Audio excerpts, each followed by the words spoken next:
లోకాన్ని గెలవడం సక్సెస్ కాదు. నీ బలహీనతలకు బానిస కాకపోవడమే నిజమైన సక్సెస్. నిజమైన విజయం అంటే ఏంటి అని నేను ఆలోచించాను. అందుకే నా తోటి విద్యార్థులకు, ముఖ్యంగా వెనుకబడిన వారికి పాఠాలు చెప్పడం మొదలుపెట్టాను. దాన్ని యూట్యూబ్ వరకు తీసుకెళ్లాను. కానీ దీనివల్ల నా పనుల మధ్య సమన్వయం కుదరక ఇబ్బంది పడుతున్నాను. ఇది రెండు ఇష్టాల మధ్య ఎదురయ్యే ఒక చిక్కుముడి లాంటిది. సరిగ్గా జీవించడం,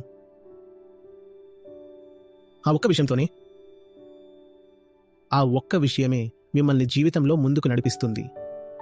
అదే సరైన సంబంధం. ఎందుకంటే ఒక యువకుడిగా మీరు మారుతూనే ఉంటారు, దేనితోనైనా లేదా ఎవరితోనైనా బంధం ఏర్పడినప్పుడు. రైట్. ఆ సంబంధం మీ ఎదుగుదలకు తోడ్పడితేనే దానికి ఒక అర్థం ఉంటుంది. ఆ బంధం వల్ల మీరు కొత్తగా మారి ముందుకు వెళ్తుంటే అది మేలే చేస్తుంది. ఎవరికో అన్యాయం చేస్తున్నామని బాధపడకండి.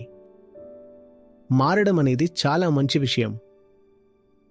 దాని అర్థం మీరు మోసం చేస్తున్నారని కాదు, లేదా ఏదో వదిలేస్తున్నారని కాదు. మీరు ఆ విధంగా ఆలోచించాల్సిన పని అస్సలు లేదు.